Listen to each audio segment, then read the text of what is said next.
فلاں نے لکھا فلاں نے لکھا، وقت پڑا اگر یاد بنا تو وہ بھی ہم بتائیں گے کہ کس نے لکھا اور کس نے انکار کیا۔ ایک ٹیکنیکل وجہ ہے کہ میلاد ہم کیوں مناتے ہیں۔ آج کے دن ہم رسول اللہ صلی اللہ علیہ وسلم کی پیدائش کا جشن کیوں مناتے ہیں؟ تو جب آپ رسول اللہ کی پیدائش سے پہلے کے واقعات دیکھیں گے اور آپ کو معلوم ہوگا کہ رسول اللہ کی پیدائش سے پہلے حالات کیا تھے، تو پھر آپ کو یقین کرنا پڑے گا کہ پھر تو رسول اللہ کا میلاد سب کو منانا چاہیے۔ آج کے دن رسول اللہ کی پیدائش ہوئی اور آج کے دن انسان نے مقام انسانیت کو پہچانا ہے۔ اسی وجہ سے چونکہ آج کے دن وہ شخصیت اس دنیا آب و گل میں تشریف لائی، وہ ذات اس دنیا میں آئے جنہوں نے آ کر انسان کو مقام انسانیت کی پہچان دی ہے۔ تو آج کے دن چونکہ پیدائش ہے محسن انسانیت کی، اس وجہ سے ہر انسان کی ذمہ داری ہے کہ جس دن اس نے اپنے مقام کو پہچانا ہے اس دن خوشی کا اظہار کرے۔ آج کے دن ہی ہم نے جانا ہے نا، آج سے پہلے انسان ذلیل تھا، رسوا تھا، انسان کو معلوم نہ تھا کہ وہ ہے کیا۔ اگر کسی چیز کو معلوم نہ ہو اس کی اہمیت کیا ہے تو اس کا استعمال تو نہیں ہو سکتا نا۔ جب تک آپ کسی چیز کو پہچانیں گے جبھی اسے جانیں گے نا۔ ایک قیمتی موبائل آپ کو دے دیا جائے، آپ کو چلانا ہی نہیں آتا، جیسے ہمارے والدین ہیں انہیں ٹچ کرنا ہی نہیں آتا، چلانا ہی نہیں آتا، تو ان کے لیے تو بیکار چیز ہے، وہ کہتے ہیں کیا ہے، کچھ سمجھ ہی نہیں آتی۔ لیکن جو ہمارے بچے ہیں جو ہم سے کم عمر میں ہیں لیکن چلانے میں بڑے ماہر ہیں، کہتے ہیں بڑی قیمتی چیز ہے، بڑی دلچسپ چیز ہے، اس میں تو دنیا بھر ہی ہے۔ تو جب تک کسی بھی چیز کی اہمیت کو آپ جانیں گے نہیں، اس کے حوالے سے آپ کو معلوم نہیں ہوگا۔ مثال کے طور پر بچپنے میں ہی ایک شیر کو لا کر بکریوں کے ساتھ باندھ دیا گیا، وہ شیر کا بچہ بکریوں کے ساتھ ہی پلتا رہا، گھاس پھوس کھاتا رہا، بکریاں جب سینگ مارتی تو وہ بھی سینگ مارتا، بکریوں کے ساتھ پلتے پلتے، بکریوں کا دودھ پیتے، گھاس پھوس کھاتے کھاتے وہ بڑا ہو گیا، اتنا بڑا ہو گیا بکریوں کے ساتھ رہ کر کہ وہ بھی اپنے آپ کو بکری ہی سمجھنے لگا۔ کوئی اگر مارتا تو وہ دائیں بائیں کرتا، اسے غراتا نہیں، پنجے دکھاتا نہیں، بکریوں کے ساتھ رہ کر اس نے اپنا آپ فنا کر دیا، اسے معلوم ہی نہیں ہے وہ کون ہے، وہ کیا ہے۔ سرکس پر جب وہ بڑا ہو گیا تو مالک سرکس پہ لے کر چلا تو سرکس میں ایک جنگل کا شیر بھی مل گیا، تو جنگل کے شیر نے جب اس سے پوچھا تم کون ہو، تو کہا میں بکری ہوں، تو کہا بھائی تم بکری تھوڑی، تم تو شیر ہو، دیکھو جیسے میں ہوں ویسے تم ہو، تو کہا نہیں میں بکری ہوں، کہا دیکھو بکریوں کے تو پنجے نہیں ہوتے، تمہارے پنجے، بکریوں کے نوکیلے دانت نہیں ہوتے، تمہارے دانت ہیں، کہا اچھا میں شیر ہوں، تو شیر کیسا ہوتا ہے، کہا شیر بکری کی طرح نہیں ہوتا، بکریوں کو کھاتا ہے، شیر تو جنگل کا بادشاہ ہوتا ہے، تم دبائے بیٹھے ہو، تم ایک دھاڑ مارو گے نا یہاں جتنے لوگ تماشا دیکھنے آئے بھاگ جائیں گے، اگر ایک پنجہ کسی نے تمہارا کھا لیا وہ دوبارہ اٹھے گا نہیں۔ کہا اچھا شیر ایسا ہوتا ہے، شیر کی دھاڑ سے لوگ ڈرتے ہیں، میں بکری نہیں میں شیر ہوں، لہذا جب اس نے ایک دھاڑ ماری، مالک نے تو بکری سمجھ کر رسیوں سے جکڑ رکھا تھا، جب اسے بتا دیا وہ شیر ہے، اس نے زور لگایا، رسیاں ٹوٹ گئی، ایک دھاڑ ماری تو لوگ بکھر گئے، وہ جست لگاتا ہے جنگل کی طرف چلا جاتا ہے۔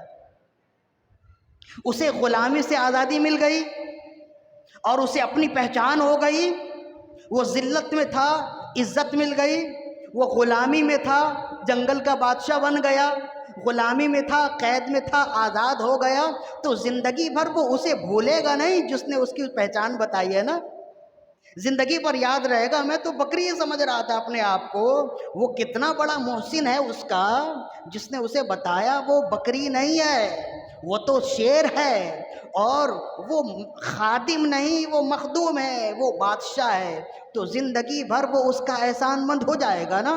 اسی طرح رسول اللہ کی آمد سے قبل انسان اپنا مقام ہی نہیں جانتا تھا کہ وہ کیا ہے، وہ بکری کی طرح، جو انسان شیر ہے نا وہ اپنے آپ کو بکری ہی سمجھتا تھا۔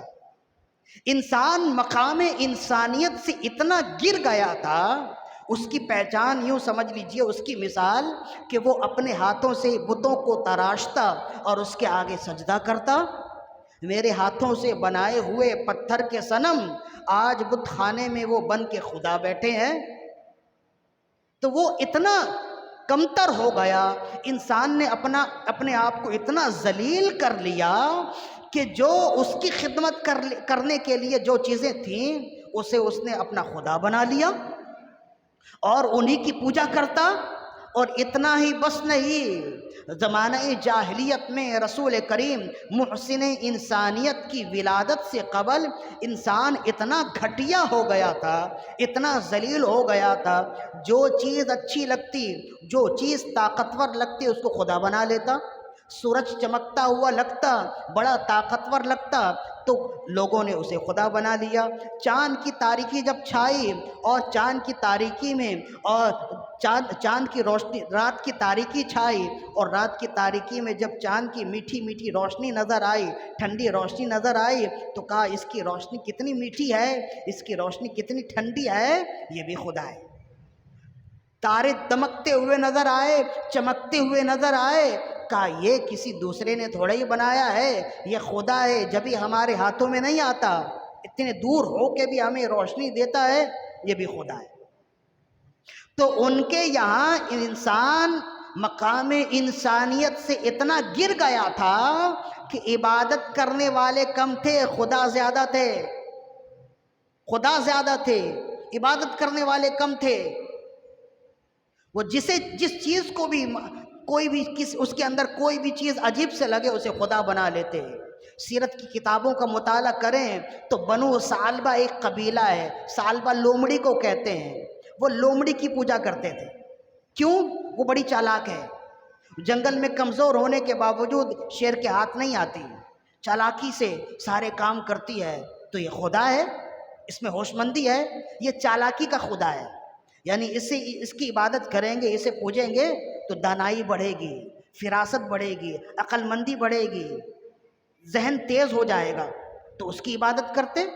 بنو ثعلبہ قبیلہ، ایک قبیلہ بنو ارنب ہے، ارنب خرگوش کو کہتے ہیں، وہ خرگوش کو خدا بنائے بیٹھے۔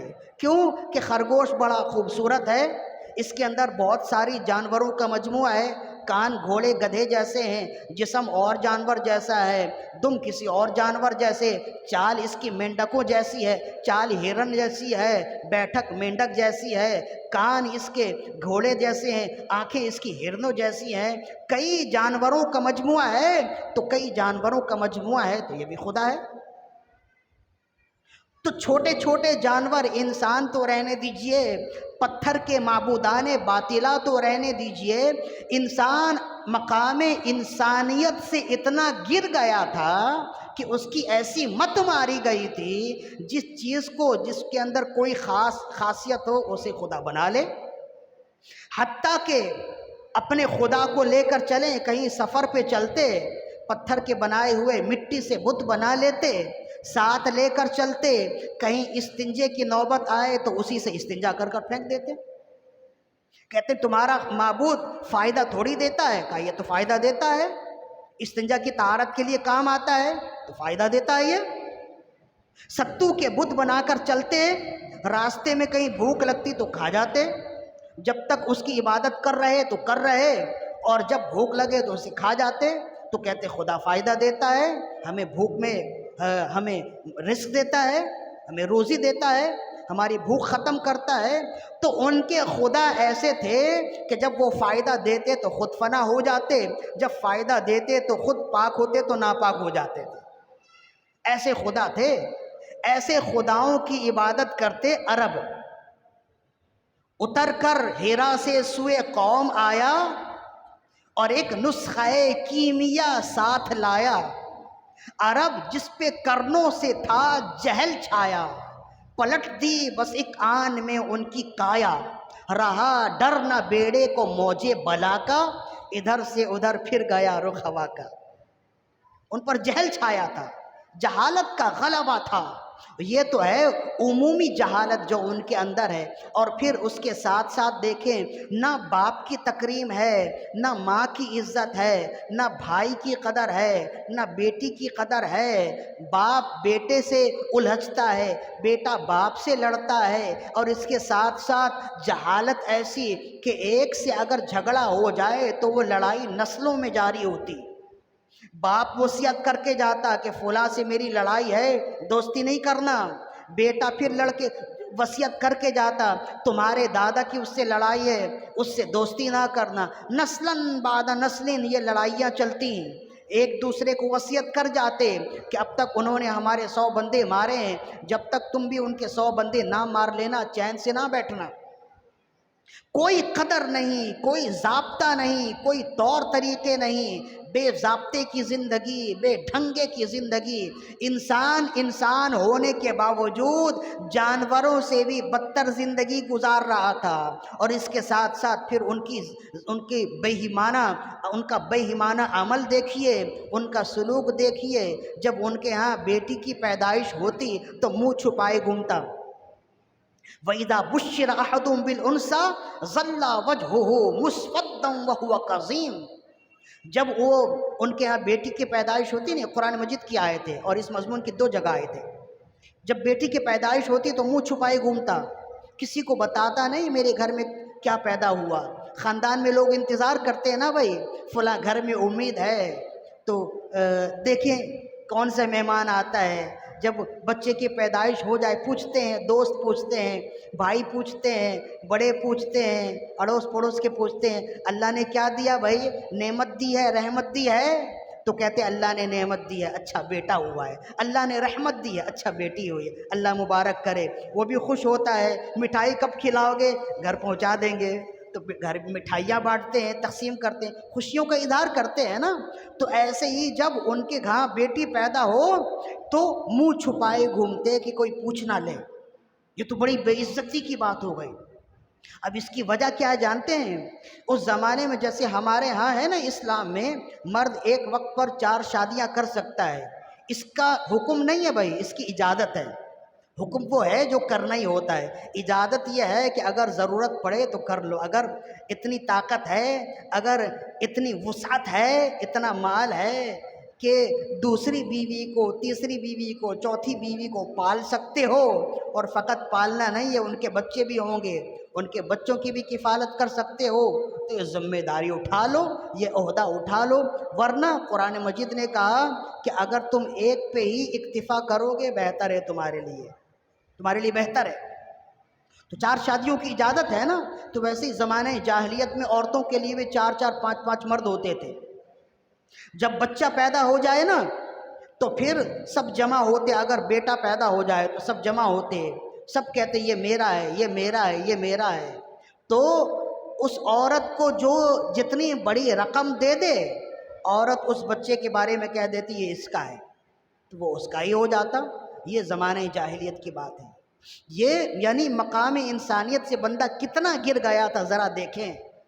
تو آج کی شب وہ محسن انسانیت آیا، وہ آنے والا آیا جس نے بیوی کی تعظیم کر کے، بیوی کے ساتھ محبت کر کے بتایا کہ عورت مارنے کی چیز نہیں، بیوی جھڑکی دینے کی چیز نہیں، بیوی محبت کرنے کی چیز ہے۔ اور بیوی سے رسول اللہ صلی اللہ علیہ وسلم کی محبت کیسی تھی؟ حضرت عائشہ صدیقہ رضی اللہ عنہا کا نام تو عائشہ تھا نا، لیکن رسول اللہ صلی اللہ علیہ وسلم پیار سے انہیں حمیرہ کہتے تھے۔ حمیرہ پیار سے کہتے تھے، یہ رسول اللہ کا پرانا یہ پیار کا نام تھا۔ کہیں سفر میں جاتے تو ازواج کو بھی ساتھ لے جاتے، قرآن اندازی ہوتی، جس کا نام آتا انہیں ساتھ لے جاتے۔ تو ایک سفر میں جناب عائشہ صدیقہ رضی اللہ عنہا فرماتی ہیں، ایک سفر میں رسول اللہ صلی اللہ علیہ وسلم کے ساتھ ہیں، پڑاؤ کیا، اب جب چلنے لگے اونٹ کو بٹھایا سواری پر سوار کرنے کے لیے، تو اونٹ بیٹھنے کے بعد بھی تو کافی اونچا ہوتا ہے نا، مرد کے لیے تو بہرحال چڑھنا آسان ہو جاتا ہے، خواتین کے لیے، خاتون کے لیے تو چڑھنا مشکل ہے۔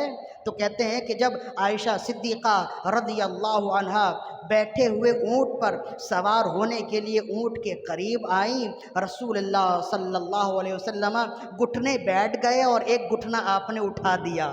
جناب عائشہ صدیقہ رضی اللہ عنہا نے رسول اللہ کے گھٹنے پر اپنا قدم رکھا، اونٹ پر بیٹھ گئیں۔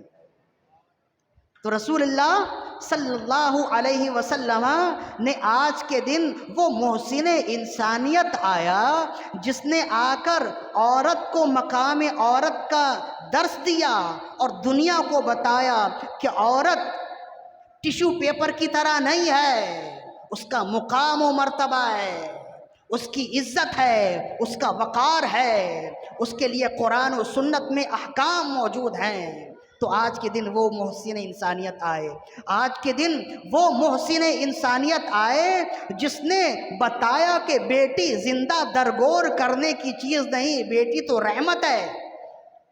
اور آپ نے آ کر بتایا کہ بیٹی کی قدر کیسی ہونی چاہیے، تو فرمایا ایسی ہونی چاہیے جناب صدیقہ جناب فاطمۃ الزہرا سلام اللہ علیہا جب رسول اللہ صلی اللہ علیہ وسلم کے در دولت میں حاضر ہوتی، رسول اللہ ان کی خدمت کے لیے، ان کے استقبال کے لیے کھڑے ہو جاتے۔ تو بتایا کہ وہ زمانہ جاہلیت کی بات ہے، اب میں آ گیا ہوں تو عورت کی قدر بتاؤں گا۔ عورت اگر بیوی ہو تو محبت کی چیز ہے، عورت اگر بیٹی ہو تو سینے لگانے کی چیز ہے، اس کا اکرام کرنا ہے۔ ماں کا اکرام کیسا ہے؟ فرمایا میری ماں تو اعلان نبوت سے پہلے ہی ان کا وصال ہو گیا۔ فرمایا ماں کا ادب و احترام اس بات سے سمجھ جاؤ، اگر میں نماز پڑھ رہا ہوں اور میری امی مجھے بلاتی محمد ادھر آؤ، میں نماز چھوڑ کر ان کے بارگاہ میں حاضر ہو جاتا۔ تو آج کے دن انسان اس وجہ سے خوشی مناتے ہیں کہ آج کے دن انسان نے مقام انسانیت کو جانا ہے، اور آج کے دن محمد الرسول اللہ کی آمد کی خوشی انسان مسلمان اس وجہ سے مناتے ہیں کہ آج کا دن وہ محسن انسانیت اس دنیا آب و گل میں آئے جنہوں نے انسان کو زمین سے اٹھا کر اوج ثریا تک پہنچا دیا۔ تو تم رسول اللہ کے ولادت کی خوشی نہ مناؤ، کون تم سے کہتا ہے؟ ہم جھگڑنے والے نہیں ہیں، ہم عشق کے بندے ہیں، کیوں بات بڑھائی ہے؟ ہم جھگڑنے والے نہیں ہیں۔ تم میلاد نہیں مناتے، نہ مناؤ، لیکن دل پہ ہاتھ رکھ کر یہ بولو آج کے دن کیا وہ نبی نہیں آیا جس نے تمہارا وقار بلند کیا ہے؟ آج کے دن کیا وہ نبی نہیں آیا جس نے تمہیں بتایا تمہارا مقام و مرتبہ کیا ہے؟ تو تم میرے نبی کی آمد کی خوشی میں میلاد نہ مناؤ، کم از کم اس پر تو میلاد مناؤ کہ آج کے دن تمہیں تمہاری اپنی پہچان ہوئی ہے، اس پر تو میلاد مناؤ، اس پر تو خوشی کرو۔ اور وہ شخص بڑا برا ہوتا ہے جو اپنے محسن کو فراموش کر دے۔ انسان تو وہ ہوتا ہے کہ ایک مرتبہ جس کے ساتھ اچھا سلوک کر لیا جائے، زندگی بھر اس کے سامنے سر نہ اٹھائے، اس کے احسانات کو یاد رکھے، تو یہ کیسا انسان ہے کہ آج کے دن وہ نبی آیا جس نے آ کر اس کے دل کی دنیا بدل دی، جس نے آ کر اسے غلامی سے بادشاہ بنا دیا، جس نے آ کر اسے مٹی سے سونا بنا دیا۔ لیکن یہ کیسا احسان فراموش ہے کہ آج کے دن وہی محسن انسانیت دنیا میں آئے اور وہ کہتا ہے کہ خوشی نہ مناؤ، غم مناؤ۔ وہ کتنا احسان فراموش ہے۔ تو ہم تو کہتے ہیں کہ جھگڑنے کی بات نہیں ہے، تم میلاد نہ مناتے ہو نہ مناؤ، لیکن کم از کم اپنی خوشی تو مناؤ، اپنے آپ کو تو پہچانو۔ دھن کی دولت پاس آتی ہے تو پھر جاتی نہیں، من کی دولت میل ہے، من کی دولت پاس آتی ہے تو پھر جاتی نہیں۔ دھن کی دولت میل ہے، آتا ہے دھن جاتا ہے دھن، اپنے من میں ڈوب کے پالے سراغ زندگی۔ تو اگر میرا نہیں بنتا نہ بن، اپنا تو بن، اپنے آپ کو تو پہچان۔ کہ آج کے دن وہ محسن انسانیت آئے جنہوں نے آ کر تمہیں راہ دی ہے، تمہیں دکھایا ہے، تم جشن آمد رسول نہ مناؤ، تم محمد رسول اللہ کے میلاد کا ذکر نہ کرو، لیکن محسن انسانیت کی آمد کی خوشی تو مناؤ۔ جی ہم سیرت النبی مناتے ہیں، ہم میلاد النبی نہیں مناتے۔ یہ دھوکہ ہے، یہ فریب ہے۔ سیرت منانے کی چیز ہی نہیں ہے، سیرت بتانے کی چیز ہے، سیرت اپنانے کی چیز ہے۔ ہم سے سیکھو، ہم کہتے ہیں میلاد بھی مناؤ، سیرت بھی۔ میلاد ایسے مناؤ کہ رسول اللہ کا ذکر کرو، اور سیرت ایسے مناؤ کہ رسول اللہ کی ذات کا بیان کرو اور اپنی زندگی میں اپناؤ۔ ہم میلاد منانے والے اور سیرت بتلانے والے اور اپنانے والے ہیں۔ ہماری زندگی ہی میلاد اور سیرت کا سنگم ہے، مجمع البحرین ہے۔ اس کے علاوہ آپ دیکھیں گے ہم میلاد نہیں مناتے، ہم سیرت مناتے ہیں، تو یہ دھوکہ ہے۔ سیرت منانے کی چیز ہوتی نہیں، سیرت اپنانے کی چیز ہوتی ہے۔ چلو ہم مان لیں سیرت مناتے ہو، سیرت منا لو۔ سیرت میں کیا کرو گے بھائی؟ آپ کسی کی بھی سوانح عمری پڑھیں، کسی کی بھی زندگی کو آپ پڑھیں، قائد اعظم کی زندگی کو پڑھیں، علامہ اقبال کی زندگی کو پڑھیں۔ یہاں بچے بھی ہیں نصاب پڑھنے والے، اسکولوں کے نصاب میں ہیں۔ کسی بھی شخصیت کی زندگی جب آپ پڑھتے ہیں، سب سے پہلی بات کیا آتی ہے؟ فلاں ابن فلاں فلاں فلاں تاریخ کو فلاں مقام پر پیدا ہوئے، یہی ہے نا؟ جب بھی آپ پڑھیں گے قائد اعظم محمد علی جناح 11 ستمبر فلاں فلاں کراچی میں پیدا ہوئے، تو سیرت بھی جب آپ پڑھیں گے تو سب سے پہلے پیدائش کا ذکر کریں گے، اور جب آپ پیدائش کا ذکر کریں گے تو میلاد منا لیں گے۔ جھگڑتے کیوں ہو؟ تو ایسا کرو کہ سیرت بھی مناؤ اور میلاد بھی منا لو، تو دونوں باتیں ہو جائیں گی نا۔ تو اس میں جھگڑنے کی بات نہیں ہے، ہم عشق کے بندے ہیں۔ کیوں بات بڑھائی ہے؟ تو ہم تو یہی کہتے ہیں کہ اگر آپ نہیں مناتے، میلاد نہیں مناتے تو نہ مناؤ، لیکن خوشی منانا تو بنتا ہی ہے۔ رسول اللہ کی پیدائش کی خوشی بھلے نہ مناؤ، اپنی پہچان کی خوشی تو مناؤ۔ درود و سلام پڑھیں، اللہم صلی علی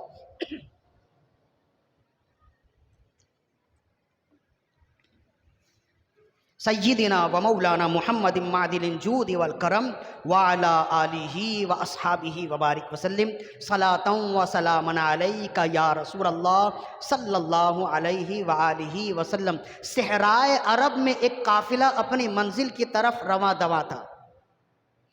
مولانا روم رحمہ اللہ نے لکھا، صحابہ کرام بھی موجود ہیں، منزل سے دور نکل گئے اور ابھی منزل قریب بھی نہیں ہے، دور ہے۔ اس نائے راہ میں پانی ختم ہو گیا، اور جب پانی ختم ہوا تھوڑا تھوڑا استعمال کرتے رہے کہ ابھی منزل دور ہے اور پانی تو ختم ہونے کے قریب ہے۔ بندہ کھائے کے بغیر تو گزارا کر سکتا ہے، پیے کے بغیر تو گزارا نہیں ہو سکتا نا، اور ساتھ جانور بھی ہے۔ تو کہتے ہیں کہ ابھی منزل بہت دور ہے، پیچھے جہاں سے چلے تھے وہ بھی دور ہو گیا، اور درمیان منزل میں ہر ایک کا پانی ختم ہو گیا۔ ایک دوسرے سے پوچھتے ہیں تمہارے پاس پانی ہے؟ نہیں ہے۔ تمہارے پاس پانی ہے؟ نہیں ہے۔ فکر مند ہیں اور اندیشہ ہے کہ آئندہ اگر پانی نہ ملا مر جائیں گے، جانور مر جائیں گے، منزل بہت دور ہے، کیا کریں؟ تو کہتے ہیں کہ جب صحابہ کرام ایک دوسرے سے ملتے، تشویش کا اظہار کرتے، پانی ختم ہو گیا، پانی ختم ہو گیا، پانی ختم ہو گیا۔ جب تشویش زیادہ ہوئی تو صحابہ کرام نے عرض کی کہ جب مشکل آئی ہے تو مشکل کشا بھی تو ہمارے ساتھ ہیں۔ مشکل جو سر پہ آ پڑی تیرے ہی نام سے ٹلی، مشکل کشا ہے تیرا نام، تم پر درود و سلام۔ تو سارے صحابہ کرام رضوان اللہ علیہم اجمعین خیمہ اقدس میں حاضر ہوئے۔ یا رسول اللہ حاضری کی اجازت چاہتا ہوں، آ جاؤ۔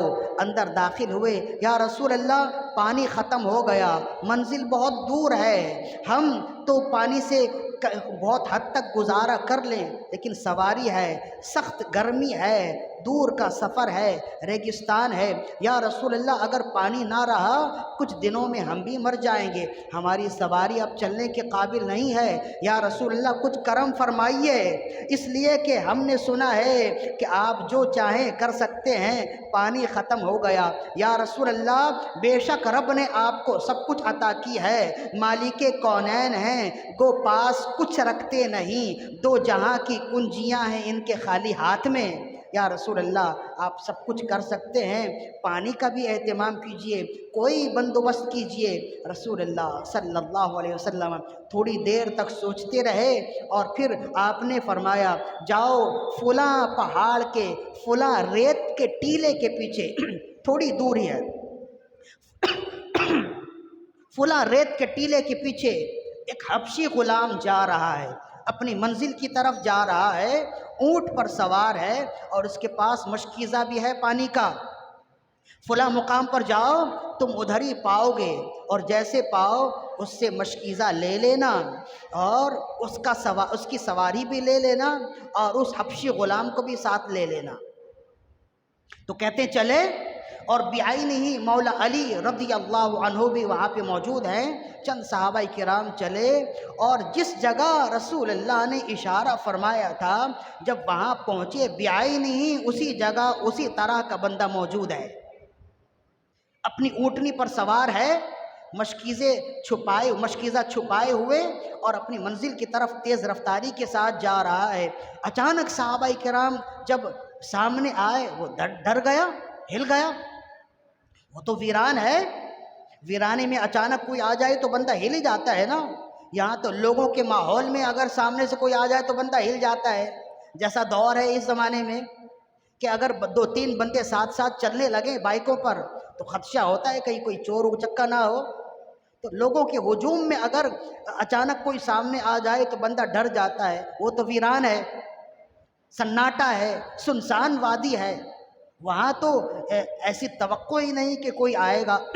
اچانک جب صحابہ کرام آ گئے وہ ڈر گیا، اس نے اپنی سواری روکی، صحابہ کرام اترے، آپ نے فرمایا ڈرو نہیں، ہم تمہارے ساتھ کچھ غلط نہیں کریں گے، ہم تمہارا برا نہیں کریں گے، ہمیں پانی چاہیے۔ اس نے کہا میرے پاس تو پانی نہیں ہے، تو مولا علی رضی اللہ عنہ نے صحابہ کرام سے فرمایا کہ ہوا اپنا رخ بدل سکتی ہے، سمندر اپنا دھار بدل سکتا ہے، سمندر اپنا رخ بدل سکتا ہے، لیکن رسول اللہ صلی اللہ علیہ وسلم کا کہا بدلا نہیں جا سکتا۔ جب میرے آقا نے یہ پیش گوئی فرمائی، جب میرے آقا نے فرمایا پانی ہے تو پانی ہے، تم نکالو، تو کہتے ہیں پھر اس نے پانی کا مشکیزہ چھپائے رکھا تھا اپنی سواری میں، اس نے نکال کر دیا، پھر وہ کہنے لگا دیکھو یہ پانی کا مشکیزہ مجھ سے نہ لو، میں غلام ہوں، اگر میں مشکیزے کے بغیر اپنے آقا تک پہنچا وہ مجھے مارے گا، مجھ پر غصہ کرے گا، غضبناک ہوگا، میں اب اتنی دور ہوں کہ میرا کام ہی یہی ہے کہ میں صبح اپنے آقا کی بارگاہ سے نکلتا ہوں اور پانی لیتا ہوں، شام ڈھلے وہاں تک پہنچ جاتا ہوں، اپنے آقا کی بارگاہ تک پہنچ جاتا ہوں۔ دیکھو اب وقت بھی بہت زیادہ ہو رہا ہے، اگر تم نے پانی لے لیا تو دو ہی صورت ہو سکتی ہے، اب دوبارہ میں اس چشمے تک پانی لینے جاؤں تو رات ہو جائے گی، رات میں جانور چل نہیں سکتے، مجھے ٹھہرنا ہوگا، پھر صبح کے وقت میں جاؤں گا، ایک دن کی تاخیر ہو جائے گی، آقا مجھے بہت مارے گا، بہت غضبناک ہوگا، بہت وہ مجھے مارے گا، وہ مجھے تنگ کرے گا، مجھے سزائیں دے گا۔ اور دوسری صورت یہ ہے کہ تم نے مشکیزہ لے لیا تو میں بغیر مشکیزے کے چلا جاؤں، ایسی صورت میں بھی وہ غضبناک ہوگا، اس لیے کہ جس کام کے لیے اس نے مجھے مامور کیا ہے میں اگر وہ کام نہ کروں وہ غصہ کرے گا، غضبناک ہوگا، یہ مشکیزہ نہ لو۔ مولا علی رضی اللہ عنہ نے فرمایا تم گھبراؤ نہیں، تم بھی ساتھ چلو۔ تو کہتے ہیں کہ چلا اور تھوڑی دور اس نے دیکھا کہ خیمے لگے ہیں، وہ آیا اندر داخل ہوا، مولا علی رضی اللہ عنہ اندر داخل ہوئے، یا رسول اللہ مشکیزہ لے آیا، پانی ہے؟ یا رسول اللہ پانی بھی ہے۔ وہ غلام آ گیا، فرمایا یا رسول اللہ وہ حبشی غلام، وہ کالا غلام وہ بھی موجود ہے۔ آپ نے فرمایا صحابہ کرام کو بلاؤ۔ صحابہ کرام کو بلایا، مشکیزے کے اندر آپ نے اپنی انگلیاں ڈالیں، اور جب انگلیاں ڈالیں تو انگلیوں سے پانی کے فوارے نکلنے لگے۔ کف دریائے کرم میں ہے رضا، 5 فوارے چھلکنے والے، تم ہو حسرت نکالنے والے، نامرادوں کے پالنے والے۔ ان کا بچپن بھی تھا جہاں پرور، کہ وہ جب بھی تھے پالنے والے۔ کف دریائے کرم میں ہے رضا، 5 فوارے چھلکنے والے۔ تو کہتے اس کے اندر سے فوارے نکلنے لگے، اور یہ غلام، حبشی غلام، یہ غیر معمولی معاملہ دیکھ کر حیرت زدہ تھا، دہشت زدہ تھا، تعجب کر رہا تھا کہ یہ کیسے ممکن ہے۔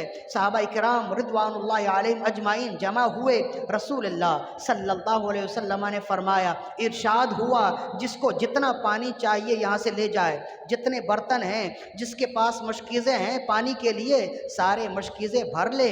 صحابہ کرام آتے رہے باری باری، جتنا بڑا یہ مشکیزہ تھا اس سے بڑے بڑے مشکیزیں صحابہ کرام کے پاس تھے، سارے مشکیزیں بھر لیے۔ جب سارے مشکیزیں بھر گئے، آپ نے فرمایا پانی جمع کرنے کے لیے اور بھی برتن ہیں تو وہ بھی لے آؤ۔ مزید اور بھی برتن تھے وہ بھی لے آئے، وہ بھی بھر دیے۔ آپ نے فرمایا اب ایک ایک آتے جائیں اور سیراب ہوتے جائیں۔ صحابہ کرام باری باری آتے رہے اور پانی سے پیاس بجھاتے رہے، سیراب ہوتے رہے۔ جب سب پی کے فارغ ہو گئے، آپ نے فرمایا اب جانوروں کو لے آؤ، وہ بھی تو پیاسے ہیں، انہیں بھی تو پانی پینا ہے، بہت سارا پانی ان کے لیے بھی چاہیے۔ ایک ایک اونٹ آتا رہا، ایک ایک جانور کو لاتے رہے، پانی پیتا رہا، سیراب ہوتا رہا، جاتا رہا۔ آپ نے پوچھا اور کسی کو پانی چاہیے؟ یا رسول اللہ اب کسی کو پانی نہیں چاہیے۔ کوئی برتن خالی ہے تو لے آؤ۔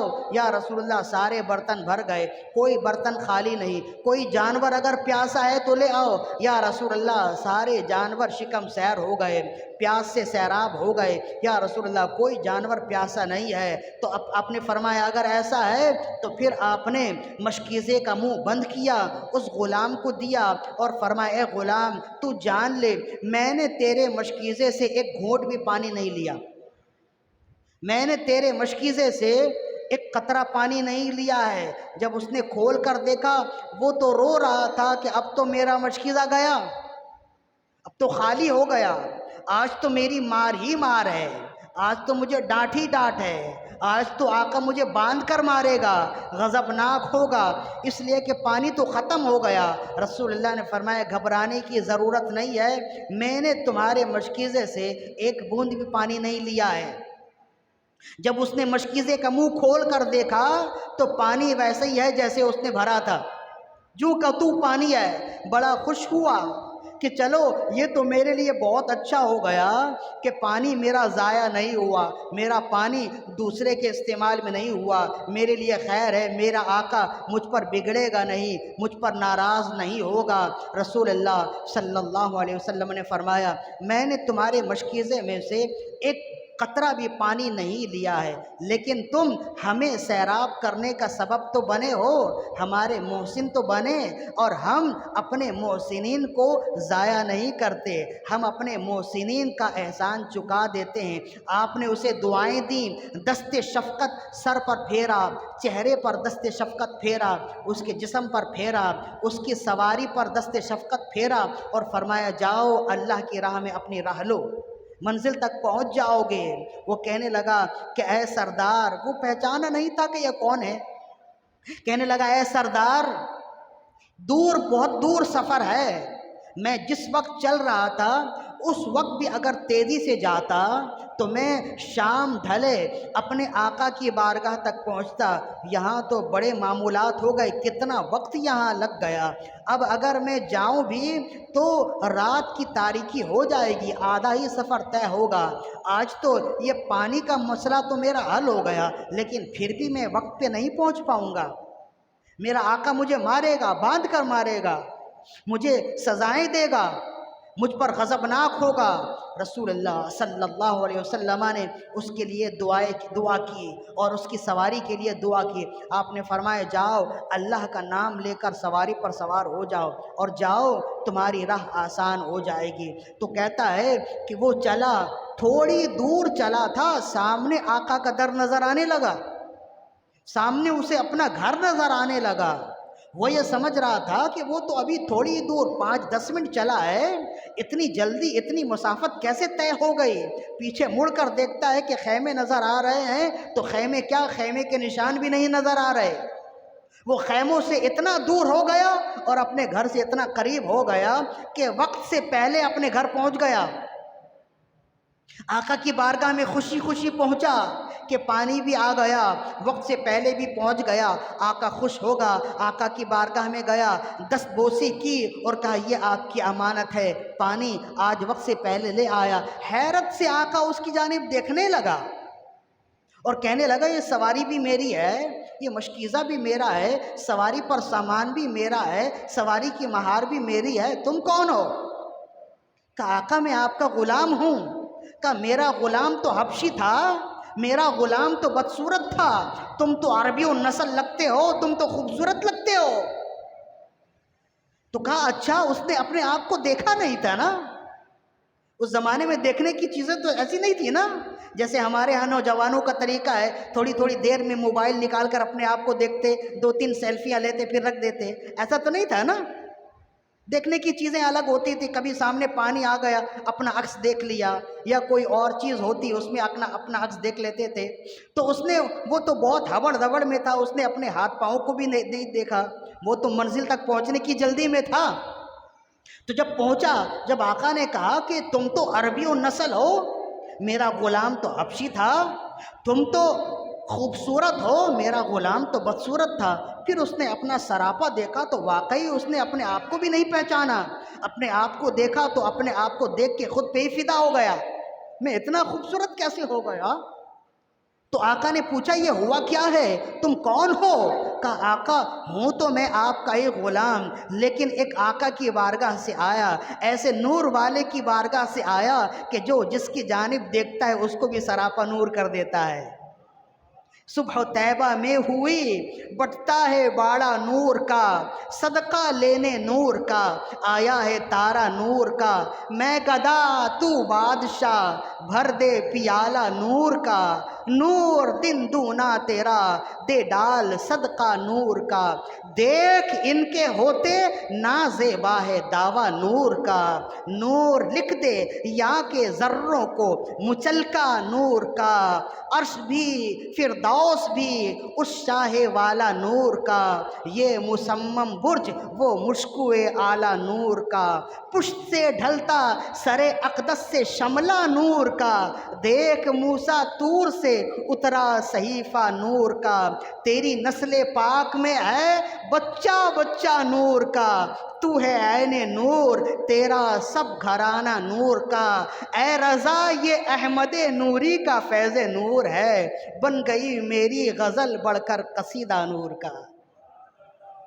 تو کہا میرا اس میں کوئی کمال نہیں ہے، یہ تو انہی کا کمال ہے کہ وہ ایسے ہیں کہ برستا نہیں دیکھ کر ابر رحمت، بدوں کو بھی برسا دے برسانے والے، چمک تجھ سے پاتے ہیں سب پانے والے، میرا دل بھی چمکا دے چمکانے والے، یہ ایسے ہیں، میں ایسے آقا کی بارگاہ سے آیا ہوں جن سے زیادہ خوبصورت آج تک میری آنکھوں نے دیکھا نہیں ہے، جن کے ہونٹوں کی ملاحت آج تک میری نظروں میں گھوم رہی ہے، جن کے ہونٹوں کا تبسم میں بھول نہ پایا، جب وہ گفتگو کرتے ہیں تو پھول جھڑتے ہیں، رنگ باتیں کریں باتوں سے خوشبو آئے، میری محفل چمک اٹھے اگر تو آئے، یا رسول اللہ میں تو ایسے، اے آقا میں تو ایسے آقا کی بارگاہ سے آیا ہوں جو بولتے ہیں تو پھول جھڑتے ہیں، جب وہ مسکراتے ہیں تو ایسا معلوم ہوتا ہے کہ کائنات روشن ہو گئی ہے، ایسی ذات کے پاس سے آیا ہوں، انہوں نے ہی جب مجھے دعائیں دیں تو ان کی دعا سے میری ذات بدل گئی، اور انہوں نے جب میرے مشکیزے کی جانب دعا کی تو میری بات بن گئی۔ سارا قصہ سنایا تو آقا چونک گیا، کہنے لگا یہ کون ہے اونچی شخصیت، یہ کون بلند ذات ہے جنہوں نے تمہارا سراپا بدل دیا، اور ایک ہی واقعے میں اتنی ساری باتیں رونما ہوئیں، یہ غیر معلوم شخصیت ہیں۔ چلو وہ آپ کو اندیکھے ہی آپ کا مرید ہو گیا، وہ آپ کو بغیر دیکھے ہی آپ کا غلام ہو گیا، وہ آپ کو بغیر دیکھے ہی آپ پر فدا ہو گیا۔ ہر کوئی فدا ہے بن دیکھے، دیدار کا عالم کیا ہوگا، جب حسن ہے ان کا جلوہ نما، رخسار کا عالم کیا ہوگا۔ ہر کوئی فدا ہے بن دیکھے، دیدار کا عالم کیا ہوگا۔ تو کہنے لگا کہ مجھے بھی اس آقا کی بارگاہ میں لے جاؤ جن کی یہ ساری عنایتیں ہیں، تاکہ میں بھی ان سے کچھ لے لوں۔ تو اب وہ چلا اور تھوڑی ہی دور کا سفر کرتا ہے، سامنے خیمے نظر آ جاتے ہیں۔ رسول اللہ نے انہیں دیکھا، فرمایا آ جاؤ، تمہارا ہی انتظار تھا۔ ایک گئے دوسرے کو لے کر آ رہے ہو، تمہارا ہی انتظار تھا۔ تو یا رسول اللہ، اے بادشاہ، وہ تو بادشاہ کہنے لگا اے آقا، اے سردار، آپ کی خدمت سے گیا، آپ کی خدمت سے یہ گیا، اسے آپ نے روشن کر دیا، آپ کا چہرہ دیکھ کر معلوم ہوتا ہے آپ کوئی غیر معمولی ہیں۔ صحابہ نے عرض کی کہ یہ غیر معمولی اس وجہ سے ہیں کہ یہ اللہ کے رسول ہیں۔ اس نے کہا کہ میرا تو دل بھی کہتا تھا کہ یہ اللہ کے کوئی فرستادہ ہیں۔ یا رسول اللہ، جس طرح آپ نے میرے غلام کا ظاہر صاف کر دیا ہے، کلمہ پڑھا کر ہم دونوں کا باطن بھی پاکیزہ کر دیجئے۔ جس طرح آپ نے میرے غلام کو نور والا کر دیا ہے، کلمہ نور پڑھا کر دست شفقت دے کر ہمیں بھی نور والا کر دیجئے۔ رسول اللہ نے قریب بلایا، سینے سے لگایا، کلمہ پڑھایا، مسلمان کیا۔ کل تک وہ انجانے تھے، اب صحابہ کرام کے بھائی ہو گئے۔ کل تک وہ بیگانے تھے، گمراہ تھے، اب ہدایت دینے والے ہو گئے۔ ایک عرب نے آدمی کا بول بالا کر دیا، خاک کے ذروں کو ہمدوش ثریا کر دیا۔ کل تلک جو نہ تھے خود راہ پر، اوروں کے ہادی ہو گئے۔ کیا نظر تھی جس نے مردوں کو مسیحا کر دیا۔ تو یہ ایک واقعہ ہے جسے مولانا روم رحمہ اللہ نے لکھا ہے۔ اب اس میں بہت ساری باتیں ہیں جو غور طلب ہیں۔ سب سے پہلی بات تو یہ ہے کہ رسول اللہ صلی اللہ علیہ وسلم کے حوالے سے ہمارا عقیدہ ہے کہ آپ اللہ کے نور ہیں۔ بولیے، آپ اللہ کے نور ہیں، لیکن رسول اللہ کو فقط نور کہنا یہ گمراہی ہے۔ اعتدال میں آئیے، رسول اللہ کو فقط نور کہنا یہ گمراہی ہے۔ رسول اللہ بشر بھی ہیں، اس لیے کہ قرآن مجید میں آپ کو بشر بھی کہا گیا ہے، اور اللہ نے فرمایا وَمَا أَرْسَلْنَا مِن قَبْلِكَ إِلَّا رِجَالًا نُوحِي إِلَيْهِمْ۔ پیارے حبیب، ہم نے آپ سے پہلے اور آپ کو بھی اللہ کا رسول، اپنا رسول بنا کر بھیجا۔ ہم نے آپ سے پہلے بھی جتنے رسول بھیجے سب مرد اور انسان دیے ہیں، سب کو ہم نے مرد بنایا ہے، انسان بنایا ہے۔ تو اگر آپ بشریت کا انکار کریں گے تو یہ بھی گمراہی ہے، بلکہ بعض علماء نے کفر تک لکھا ہے، اس لیے کہ بشریت کا انکار کرنا قرآنی آیات کا انکار کرنا ہے نا، انما انا بشر مثلکم۔ تو اعتدال یہ ہے کہ آپ بشر بھی ہیں، لیکن فقط بشر کہنا بے ادبی ہے۔ آپ افضل البشر اور خیر البشر ہیں، اور آپ نور بھی ہیں۔ ہم اعتدال والے ہیں، اہل سنت و جماعت۔ اس لیے کہ قرآن نے کہا آپ بشر ہیں تو آپ افضل البشر ہیں، اور قرآن مجید نے فقط بشر تو نہیں کہا نا، قد جاءکم من اللہ نور و کتاب مبین کہہ کے بتا دیا کہ یہ بشر ہونے کے ساتھ ساتھ نور بھی ہیں۔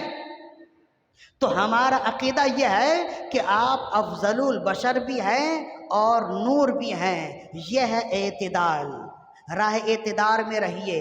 ہم نے بہت سو کو آپس میں لڑتا ہوا دیکھا ہے، ایک کہتا ہے وہ بشر ہیں اور بشر ہی ہیں، دوسرا کہتا ہے نہیں وہ نور ہیں اور نور ہی ہیں، حالانکہ دونوں غلط ہیں۔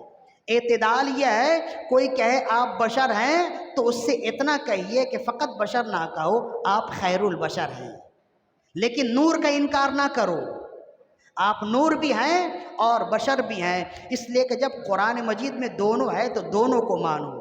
اسی وجہ سے ہم کہتے ہیں نا کہ اہل سنت و جماعت کا جو عقیدہ ہے یہ اعتدال پر مبنی ہے، اسی عقیدے کے ساتھ رہیں گے نا تو اعتدال سے رہیں گے۔ جو آپ کے عقیدے کے نہیں ہیں نہ ان کے ساتھ بیٹھیں نہ ان کی سنیں۔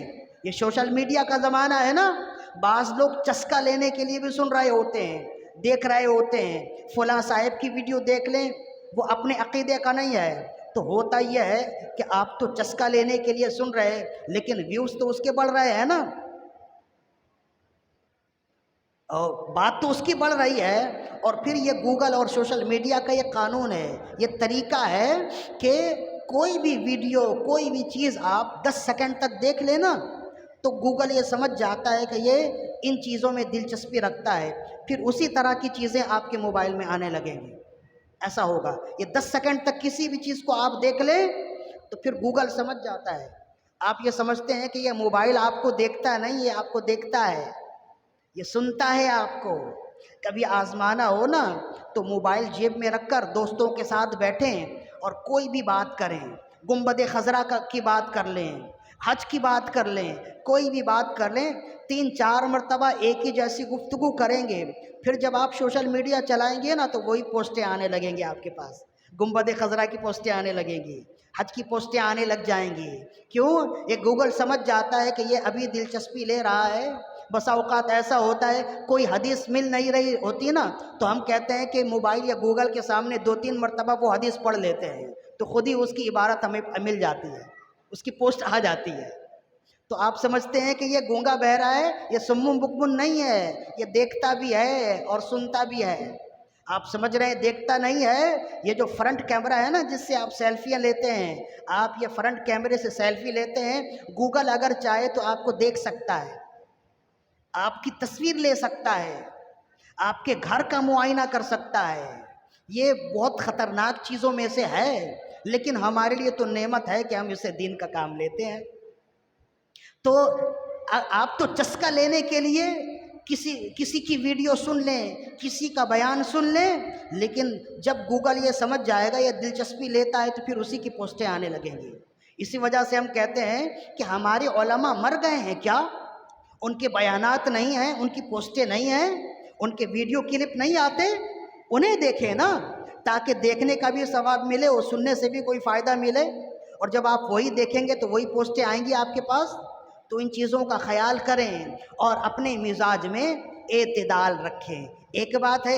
اور دوسری بات یہ ہے کہ رسول اللہ صلی اللہ علیہ وسلم کے بارے میں ہمارا عقیدہ ہے کہ آپ بشر بھی ہیں اور آپ نور بھی ہیں۔ یہ عقیدہ ہے نا، اس سے بڑھ کے بھی ہے، آپ نور بھی ہیں اور نور بنانے والے بھی ہیں۔ جیسے اس واقعے میں ہے، آپ روشن بھی ہیں، دوسرے کو روشن کرنے والے بھی ہیں۔ چاند نور ہے نا، یہ دوسرے کو بھی روشن کر دیتا ہے، سورج نور ہے نا، یہ دوسرے کو بھی روشن کر دیتا ہے۔ نور کی ڈیفینیشن یہی ہے، الظاہر فی نفسہ والمظہر لغیرہ۔ نور وہ ہوتا ہے جو خود روشن ہوتا ہے، دوسرے کو بھی روشن کر دیتا ہے۔ تو یہ میرے آقا صلی اللہ علیہ وسلم کی ذات ہے کہ آپ فقط نور نہیں ہیں بلکہ نور بنا دینے والے ہیں۔ ایک واقعہ، دوسری حدیث بھی سن لیجئے۔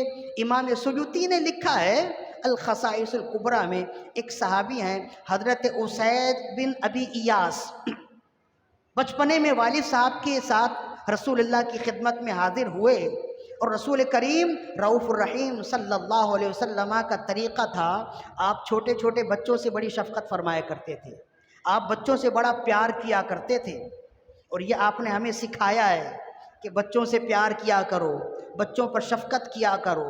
حتیٰ کہ سیرت کی کتابوں میں ہے کہ سخت سردی کے دنوں میں فجر کی نماز پڑھ کے، جب سخت سردی کے ایام ہوتے ہیں نا، فجر کی نماز میں بڑی آزمائش ہوتی ہے، اس لیے کہ سردی صبح کے وقت زیادہ ہوتی ہے یا شام کے وقت زیادہ ہوتی ہے، جب سورج غروب ہو رہا ہوتا ہے اس وقت زیادہ ہوتی ہے، یا جب سورج نہیں ہوتا اس وقت زیادہ ہوتی ہے نا؟ فجر کے وقت سردی بہت زیادہ ہوتی ہے، اور اکثر و بیشتر تو ایسا ہوتا ہے کہ چادر اوڑھے ہوئے، ہاتھوں کو اندر باندھے ہوئے مسجد میں آتے ہیں، اور کوشش ہوتی ہے کہ کوئی ایسی بات نہ ہو جس سے ہاتھ باہر نکالنے کی ضرورت پڑے۔ بسا اوقات تو ایسا ہوتا ہے کہ ایسی صورت میں اگر کوئی ہاتھ ملانے کے لیے آگے بڑھا دے تو بڑی آزمائش ہو جاتی ہے، اتنی دیر کے بعد تو ہاتھ کو گرم کیا ہے، پھر باہر نکالے تو ہاتھ سرد ہو جائے، ہوتا ہے نا؟ تو ہمارا حال یہ ہے، لیکن میرے آقا صلی اللہ علیہ وسلم کی کمال شفقت دیکھیے۔ کہتے ہیں کہ یہ حدیث شریف میں ہے، اور سیرت کی ساری کتابوں میں، حوالے دینے کی ضرورت نہیں ہے، زرقانی، مواہب اللدنیہ اور مدارج النبوت وغیرہ ساری کتابوں میں ہے۔ فجر کی نماز پڑھ کے جب آپ باہر نکلتے نا، مدینے کے چھوٹے چھوٹے بچے کٹورے پانی میں لے کر کھڑے ہوتے تھے، کٹوروں میں پانی لے کر رسول اللہ کی بارگاہ میں کھڑے ہوتے۔ کیا کرنا ہے بچوں؟ یا رسول اللہ اس میں اپنی انگلیاں ڈبو دیجئے، اس میں اپنے ہاتھ ڈبو دیجئے۔ کیا کرو گے؟ میرے گھر میں امی بیمار ہے، وہ پئیں گی، انہیں پلائیں گے، ان کے جسم میں لگائیں گے، شفا ہو جائے گی۔ ایسا ہوتا ہے یا رسول اللہ آپ کا غسالہ جب پی لیں تو بیمار اچھا ہو جاتا ہے۔ رسول اللہ صلی اللہ علیہ وسلم سخت سردی میں برف جیسے یخ پانی میں بھی اپنا ہاتھ ڈالتے تھے۔ کیوں؟ صرف اس لیے کہ بچے راضی ہو جائیں۔ اسی وجہ سے ہم کہتے ہیں کہ جب جلسے جلوس کریں نا تو بچوں کے لیے بھی چیزیں ساتھ لے کر جایا کریں۔ بچوں کو راضی کرنا یہ بھی میرے آقا کی تعلیمات میں سے ہے۔ یہ جو جلوس نکلتے ہیں، ریلیاں نکلتی ہیں نا، ہم سے زیادہ بچے پورے سال انتظار کرتے ہیں، چیزیں ملیں گی، سرکار کی آمد مرحبا کے نعرے ہوں گے۔ بچے تو نہ سمجھ ہوتے ہیں، ان چیزوں کی عقیدت و محبت تو اتنی نہیں ہوتی ہے نا، انہیں لالچ ہوتی ہے، چیزیں ملیں گی تو وہ آتے ہیں۔ تو بچوں کو خوش کرنے کی نیت سے بھی اگر چیزیں بانٹیں گے نا، آپ کو ثواب ملے گا، بہت بڑا اجر و ثواب ملے گا۔ تو یا تو انفرادی طور پر خود ہی بانٹیں، یا اگر ایسا بھی ہو ممکن ہے جو جلوس کے منتظمین ہیں اپنی چیزیں لا کر انہیں دے دیں۔ لیکن ضرورت یہ ہے کہ صرف لینے والے نہ بنیں، دینے والے بنیں۔ اپنے بچوں کو بھی، بچے اگر جلوسوں سے، ریلیوں سے چیزیں لیتے ہیں تو یہ بھی اچھی بات ہے، لیکن کچھ چیزیں انہیں بھی دیں تاکہ بچے لینا بھی سیکھیں اور دینا بھی سیکھیں۔ ورنہ بسا اوقات ایسا ہوتا ہے لینے کی ایسی گندی عادت پڑ جاتی ہے نا کہ زندگی بھر پھر لینا ہی آتا ہے، دینا نہیں آتا، تو بڑی دشواری ہو جاتی ہے۔ ایک شخص کنویں میں گر گیا، لوگ آئے کنویں کے دہانے میں، اسے نکالنے کے لیے کہنے لگے اپنا ہاتھ دو، اپنا ہاتھ دو، وہ دیتا ہی نہیں، آنکھیں پھاڑ پھاڑ کر دیکھتا ہے جیسے وہ کچھ جانتا ہی نہیں۔ ارے اپنا ہاتھ دو، باہر نکال دوں، وہ دیتا ہی نہیں۔ گزر ہوا اس کے دوست کا گزر ہوا وہاں سے، جب بھیڑ دیکھی تو دیکھا کیا ہوا، کہا ایک بندہ کنویں کے اندر گر گیا ہے، دیکھا تو اندر اس کا دوست ہے، تو کہا کیسے گر گئے، کیوں نہیں نکلتے؟ لوگ کہنے لگے ہم اتنی دیر سے کوشش کر رہے ہیں، ہم کہتے ہیں اپنا ہاتھ دو، اپنا ہاتھ دو، یہ دیتا ہی نہیں ہے۔ دوست نے کہا میں اسے بچپن سے جانتا ہوں، زندگی میں اس نے دینا سیکھا ہی نہیں ہے، زندگی میں اس نے دینا سیکھا ہی نہیں ہے، ابھی دیکھو کیسے اپنا ہاتھ دے گا۔ دوست نے کہا میرا ہاتھ لو، فوراً اس نے ہاتھ پکڑ لیا۔ تو اس نے کہا اس نے زندگی میں دینا سیکھا ہی نہیں ہے، اس لیے اسے دینا آتا ہی نہیں ہے، ہمیشہ اسے لینا ہی آتا ہے۔ تو ایسے نہ بنے کہ بچے جب بڑے ہو جائیں تو زندگی میں لینا ہی آئے، دینا نہ آئے۔ جلوسوں سے بچے چیزیں لیتے ہیں، یہ اچھی بات ہے، لوگ بھی خوشیوں سے دیتے ہیں، لیکن بچوں کو لینا بھی سکھائیں اور دینا بھی سکھائیں تاکہ انہیں یہ پریکٹس بھی ہو جائے، یہ عادت بھی بن جائے اور ثواب بھی ملے۔ تو ان نیتوں کے ساتھ کہ رسول اللہ صلی اللہ علیہ وسلم بچوں پر شفقت کرتے تھے، اگر جلوسوں میں آپ شیرنیاں تقسیم کریں گے نا، بڑا اجر و ثواب ملے گا۔ ایک کام کی بات آپ کو بتا دیتا ہوں، کوئی شخص بہت زیادہ پریشان ہو نا، یہ صوفیہ کرام ہمارے اکابرین نے، ہمارے پیر و مرشد نے بتایا ہے، آپ بہت زیادہ پریشان ہو نا، دو عمل بتایا جس سے حتمی طور پر آپ کی پریشانی دور ہو جائے گی۔ ایک عمل تو یہ بتایا کہ جب بہت زیادہ زندگی سے اکتا جاؤ نا تو مسجد میں آؤ اور آ کر جھاڑو لگایا کرو، اور جھاڑو لگاؤ تو نیت کرو یہ میں مسجد سے کچرا صاف نہیں کر رہا، اپنی زندگی سے دشواریاں نکال رہا ہوں۔ چند دنوں تک ایسا کرو گے، دیکھو گے دشواریاں آسانیوں میں تبدیل ہو جائیں گی۔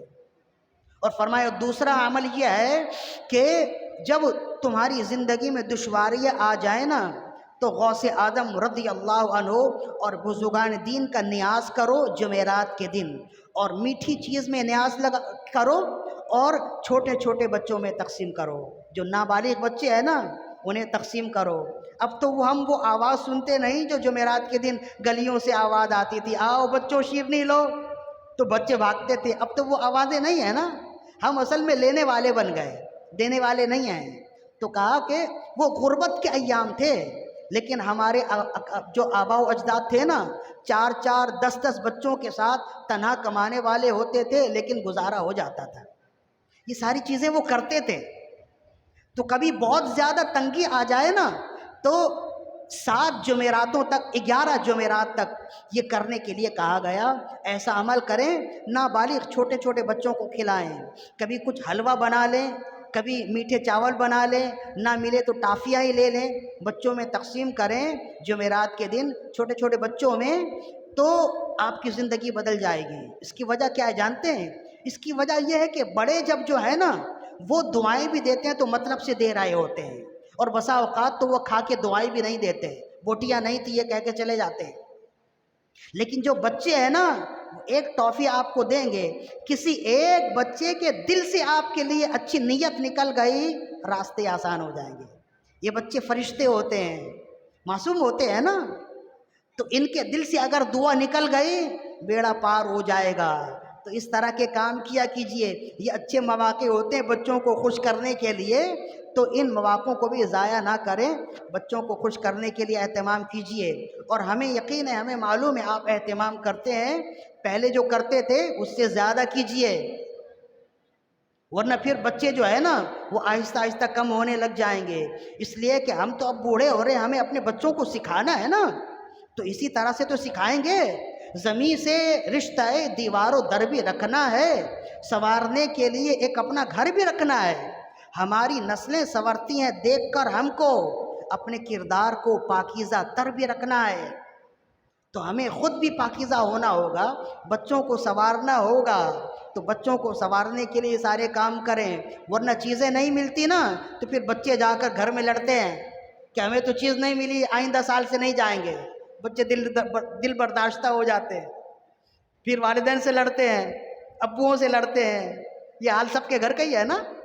تو بچوں کو راضی کریں، اس نیتوں سے راضی کریں گے نا اللہ تعالیٰ بڑی رحمتیں عطا فرمائے گا، بڑی برکتیں دے گا۔ بات ہو رہی تھی حضرت اسید بن ابی ایاس کی، تو خدمت عالی میں حاضر ہوئے، چھوٹی عمر میں تھے، والد صاحب لے کر آئے، جیسے بزرگوں کی بارگاہ میں بچوں کو لے کر جاتے ہیں نا دعاؤں کے لیے، والد لے کر آئے، رسول اللہ نے دعا دی، دست شفقت ان کے چہرے پر پھیرا اور ان کے بالوں پر پھیرا، تو کہتے ہیں کہ اس دن کے بعد سے اب ان کے معمولات یہ ہو گئے، ان کا حال یہ ہو گیا کہ کسی اندھیرے کمرے میں داخل ہو جائیں کمرہ روشن ہو جاتا۔ یہ امام سیوطی نے لکھا، یہ واقعہ نہیں یہ حدیث ہے۔ کسی اندھیرے کمرے میں داخل ہو، 60 سال کی عمر ہو گئی تھی لیکن حال ایسے ہی تھا، چہرے میں بڑھاپے کے آثار نہیں تھے، بال بالکل سیاہ تھے، داڑھی کے بال بھی سیاہ تھے، اور چہرے سے ایسا نور ٹپکتا تھا، اندھیرے کمرے میں داخل ہو تو کمرہ روشن ہو جاتا۔ جب لوگ پوچھتے نا تو کہتے بچپن میں ایک مرتبہ نور والے آقا کی بارگاہ میں آیا تھا تو آپ نے نورانی ہاتھ دست شفقت پھیرا، وہ پھیرنا تھا، وہ دن ہے اور آج کا دن ہے، میں گدا تو بادشاہ، بھر دے پیالہ نور کا، نور دن دونا تیرا، دے ڈال صدقہ نور کا۔ تو یہ میرے آقا صلی اللہ علیہ وسلم کی شانیں ہیں۔ باتیں تو بہت زیادہ کرنی تھی لیکن میں نے جو وقت بتایا تھا میرے خیال سے وہ وقت اب تجاوز ہو گیا نا، 10 منٹ زیادہ ہو گیا ہے، کھانا بھی آ گیا ہے، آپ نے کھانا بھی کھانا ہے، بھوک بھی لگی ہوئی ہے، تھوڑا آرام بھی کرنا ہے۔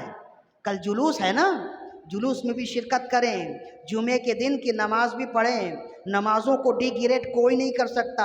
ہم نے تو یہاں میلاد کی محفل میں نمازوں کا درس دیا ہے، جو ہمارے ساتھ مسلسل ہیں وہ جانتے ہیں۔ جی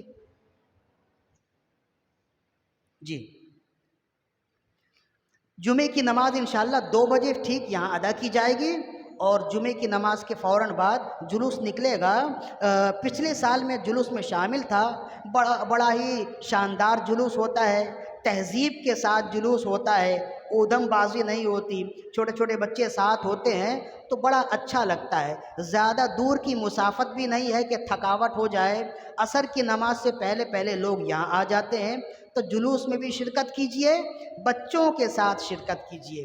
اچھا، آج ان دنوں کراچی شہر میں گرمی بہت زیادہ ہو رہی ہے، تو جو بہت زیادہ بیمار ہوتے ہیں نا، وہ کوشش کریں کہ تھوڑی دور شرکت کر کے اپنی حاضری مکمل کر کے سائے میں بیٹھ جائیں، ایسا نہ ہو کہ وہ بیمار ہو جائیں۔ ان دنوں گرمی زیادہ ہو رہی ہے نا، یا اگر کوئی چھتری ہو تو وہ لے لیجئے۔ ہم نے منتظمین سے کہہ دیا ہے اگر انتظام ہو چند ایک چھتریاں کر دی جائیں علماء کے لیے تو وہ بہتر ہوگی، اگر دستیاب ہو گیا تو صحیح ہے۔ آپ میں سے بھی ہو سکے، چھوٹے چھوٹے بچے نازک ہوتے ہیں نا، گرمی زیادہ ہوتی ہے، دعا کیجیے اللہ کرم فرما دے تو موسم ہو سکتا ہے کہ بہتر ہو جائے، ورنہ بہرحال آزمائشیں تو ہوتی ہیں راستے میں، ان آزمائشوں سے تو رکنے والے ہیں نہیں۔ ضعف مانا مگر یہ ظالم دل، ان کے راستے میں تو تھکا نہ کرے، دل کو ان سے خدا جدا نہ کرے، بے کسی لوٹ لے خدا نہ کرے، لے رضا سب چلے مدینہ کو، میں نہ جاؤں ارے خدا نہ کرے۔ ضعف مانا مگر یہ ظالم دل، ان کے راستے میں تو تھکا نہ کرے۔ لہذا یہ کہ جمعے کی نماز بھی پڑھیے، اور جمعے کی نماز کے بعد جلوس میں بھی شرکت ضرور بالضرور کیجیے۔ اور ہم نے بتا دیا کہ کل کا دن خوشی منانا تو ہر حال سے بنتا ہی ہے، چاہے آپ جشن آمد رسول کی خوشی منائیں، یا چاہے آپ اس بات کی خوشی منائیں کہ آج کے دن ہم نے اپنے آپ کو پہچانا ہے، اور اگر نہیں مناتے تو پھر ایسے بندوں کو تو احسان فراموش کہتے ہیں، کہ جو محسن کو یاد ہی نہ کرے ایسوں کو احسان فراموش کہتے ہیں نا۔ لہذا ان باتوں کو سمجھیے، علماء کے ساتھ جڑے رہیے۔ جیسے ہی یہ معمولات ہوتے ہیں نا، پوسٹیں چلنے لگ جاتی ہیں کہ فلاں ایسا ہے، فلاں حرام ہے، فلاں، ہم نے تو بڑے بڑوں کو دیکھا جن کی علمی قابلیت بھی موجود ہے، لیکن جب ایسے ایام آتے سال بھر، دیکھیں سال بھر وہ کہتے محبت کی باتیں، تعصب سے بالا تر ہو کے باتیں، لیکن نہ جانے کیا ہو جاتا ہے، جیسے ہی یہ ایام آتے تو وہ ہونٹ، وہ لب جو پھول بکھیرنے والے تھے آگ برسانے لگ جاتے، ساری محبت کی باتیں ختم ہو جاتی، شرک ہے، بدعت ہے، گناہ ہے، فلاں ہے، فلاں ہے۔ اب ہم ان کی مانیں یا اپنے اکابرین کی مانیں؟ اب آپ بتائیں۔ امام سیوطی 550 سال پرانی بزرگ ہیں، انہوں نے اپنی کتاب میں لکھا، اور یہ کہہ دینا بڑا آسان ہوتا ہے، اسلام رسم و رواج سے بالا تر ہو کر زندگی گزارنے کا درس دیتا ہے۔ اسلام رسم و رواج کو اہمیت نہیں دیتا، اسلام دین کو اہمیت دیتا ہے۔ یہ کہہ دینا بڑا آسان ہوتا ہے، اگر کھڑے ہو جائے نا تو جواب دینا اتنا ہی مشکل ہو جائے۔ ہر ایک کا حال یہی ہے، یہ تسلی رکھیے، ہم نہ خود گمراہ ہیں نہ آپ کو گمراہ کرنے والے ہیں، ہم نہ خود بہکے ہوئے نہ آپ کو بہکانے والے ہیں۔ شیخ الاسلام ہو یا مفتی ہو تو ہمارے پاس بھی بڑے بڑے شیخ الاسلام ہیں، مفتی ہیں، شیخ الحدیث بھی ہیں، گھبرانے کی ضرورت نہیں ہے۔ ملت اسلامیہ ابھی بانج نہیں ہے، پڑھے لکھے لوگ اب بھی موجود ہیں۔ ہم جو بھی عمل کرتے ہیں دیکھا دیکھی نہیں کرتے، علی وجہ البصیرت کرتے ہیں۔ جنہوں نے بتایا ہے ہم ان کی دیکھا دیکھی کرتے ہیں کہ یہ تو رسم و رواج ہے۔ اگر رسم و رواج ہے تو پھر کوئی بتائے گا امام سیوطی نے کیوں لکھا؟ سیوطی نے تو یہ کہا کہ اسے رسم و رواج کہنا یہ غفلت ہے، علمی کمی کا باعث ہے، میلاد منانا خود رسول اللہ کی سنت ہے۔ امام سیوطی جانتے ہیں سیوطی کو؟ یہ سارے عالموں کے باپ ہیں، سارے محدثین کے امام و پیشوا اور سردار ہیں۔ آج کے دن تک کوئی ایسا شخص دعویٰ نہیں کر سکتا کہ اس کے پاس سیوطی سے زیادہ علم موجود ہو، تو کیا یہ گمراہی کی باتیں کریں گے؟ امام سیوطی رسول اللہ کی حدیث کی سب سے زیادہ خدمت کرنے والے یہ امام سیوطی ہیں، اور اسی خدمت کا نتیجہ یہ ہے رسول اللہ ان سے اتنے راضی ہوئے کہ جاگتی آنکھوں سے 44 مرتبہ 72 مرتبہ رسول اللہ کو دیکھا ہے۔ کیسے مقبول بارگاہ ہیں، یہ ادھر ادھر کی اڑتی ہوئی باتیں نہیں ہیں، کتابوں میں موجود ہیں۔ خود امام سیوطی نے فرمایا میں نے 72 مرتبہ خواب میں نہیں جاگتی آنکھوں سے رسول اللہ کو دیکھا ہے۔ کیوں؟ رسول اللہ نے فرمایا تم نے میری حدیث کی خدمت کیا ہے۔ تو جو اس قدر مقبول بارگاہ ہیں کیا وہ غلط کہیں گے؟ امام سیوطی نے میلاد کے دن خوشی منانے پر پوری ایک کتاب لکھی، حسن المقصد فی عمل المولد، اور اس میں فرمایا کہ یہ عمل فقط مستحب نہیں بلکہ رسول اللہ کی سنت ہے۔ اور ایک حدیث بھی لے آئے، کہتے ہیں میں نے بڑی تلاش کی اور تلاش کرنے کے بعد مجھے میلاد منانے کی اصل رسول اللہ کے طریقے سے مل گئی۔ اور اس حدیث کو امام سیوطی نے الحاوی للفتاوی میں بھی لکھا، امام طبرانی نے لکھا، ابن حجر نے تہذیب التہذیب میں لکھا، اور امام مزی نے تہذیب الکمال میں لکھا۔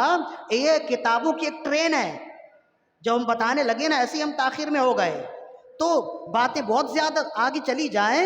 تو کہتے ہیں کہ امام سیوطی نے فرمایا کہ ایک حدیث ہے جسے ابن عباس روایت کرنے والے، اقا رسول اللہ صلی اللہ علیہ وسلم بعد النبوہ، کہ رسول اللہ صلی اللہ علیہ وسلم نے نبوت کا اعلان فرمایا اور اس کے بعد اپنا عقیقہ فرمایا۔ تو امام سیوطی فرماتے ہیں ایک عقیقہ پیدائش کی خوشی ہے، عقیقہ پیدائش کی خوشی ہے نا، میت کا کھانا تو نہیں ہوتا نا۔ تو رسول اللہ صلی اللہ علیہ وسلم نے کئی جانور ذبح کیے، اور اعلان نبوت سے پہلے اگر کر دیتے تو آپ کا وہ عمل امت کے لیے اس لیے قابل تعظیم یا قابل عمل نہ ہوتا کہ اب تک لوگوں نے آپ کو اللہ کا رسول نہ جانا ہے۔ تو کہتے ہیں جس سال آپ نے نبوت کا اعلان فرمایا اسی سال آپ نے کئی جانور ذبح کیے اور لوگوں میں تقسیم کیے، کھانا بنا کر کھلایا۔ تو امام سیوطی فرماتے ہیں بلکہ یہ عقیقے کا کھانا پیدائش کی خوشی کا کھانا ہے، جس سے معلوم ہوا کہ پیدائش کی خوشی منانا، جشن عید میلاد النبی منانا یہ مستحب نہیں، خود رسول اللہ کی سنت ہے۔ تو جب یہ رسول اللہ کی سنت ہے اور کوئی بڑا عالم یہ کہہ دے یہ رسم و رواج ہے تو غلط کہنے والا ہوگا نا۔ اسی وجہ سے تو ہم کہتے کہ ایسا شخص شیخ الاسلام نہیں ہو سکتا۔ شیخ الاسلام تو وہ ہوتا ہے جو کل اسلام کی نمائندگی کرنے والا ہو نا۔